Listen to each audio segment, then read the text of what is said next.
What's going on, guys? Welcome back to RonMan Gaming. I am RonMan, and today we're taking a look at Ganbare Goemon 4 for the Super Famicom. Also, if you're new here and you like my content, please make sure to hit the like and subscribe buttons, as well as that bell notification so you stay up to date with RonMan Gaming.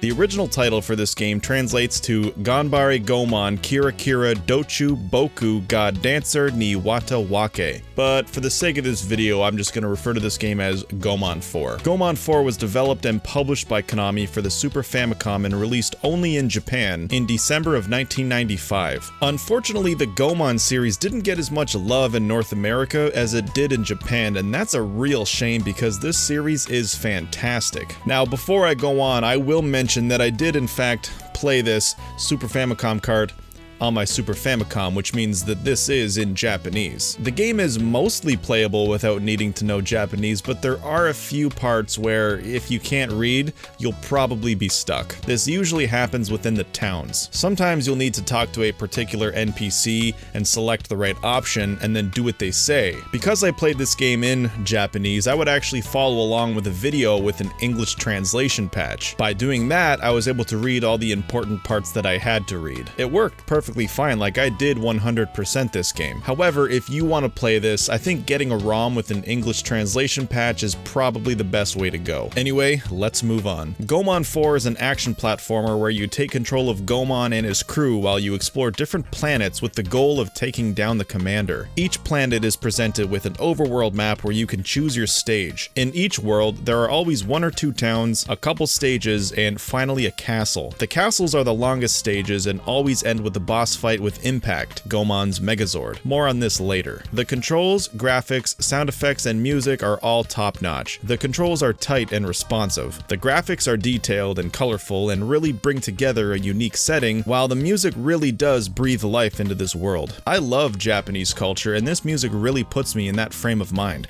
Check it out.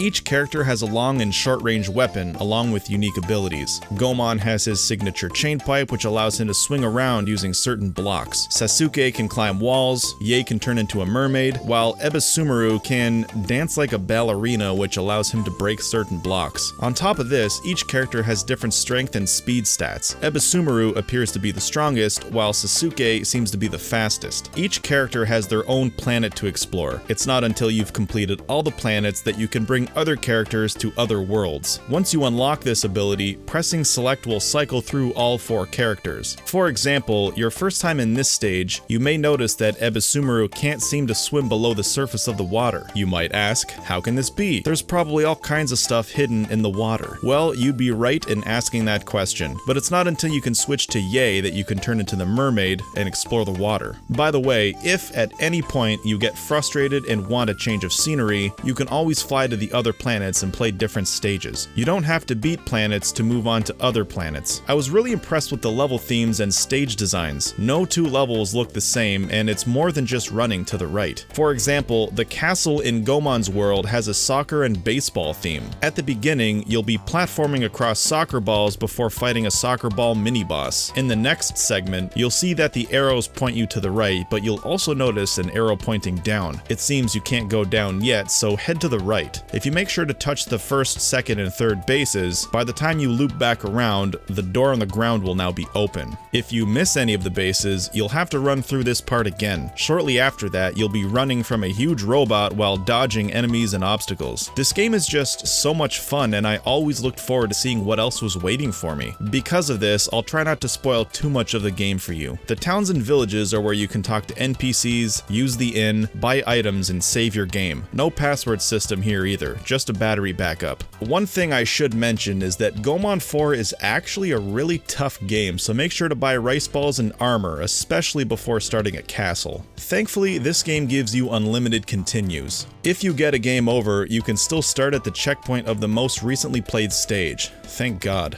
Goemon 4 is tough because oftentimes you'll need to figure out a pattern, and screwing up usually means dying. Check this stage out. You need to platform across guys who are swinging baseball bats. You need to jump on their bat when they swing at a baseball. It's tricky to nail the timing, but again, you can try as many times as you'd like. After all, there is a checkpoint right here before you begin. This brings me to the major boss fights featuring Impact, Goemon's Megazord. These fights are all unique and are usually some sort of puzzle or minigame. In keeping with my not spoiling anything promise, I'll only show you this boss fight. Before the fight begins, you're given instructions on what to do. Now you can see why I needed the English walkthrough video. This fight is all based on timing. The boss, who's far above you, will bungee jump off a perch with a sword in both hands. You need to press up just a moment before he makes contact in order to catch his sword. Then mash A and B alternating to throw him back at his perch. It sounds pretty simple, but you can only miss twice, and you have to continue to do this until his health runs out. On this playthrough, I actually beat him on my first try, but the first time I played this fight took forever. So this boss fight is really a mini game, but again, you have unlimited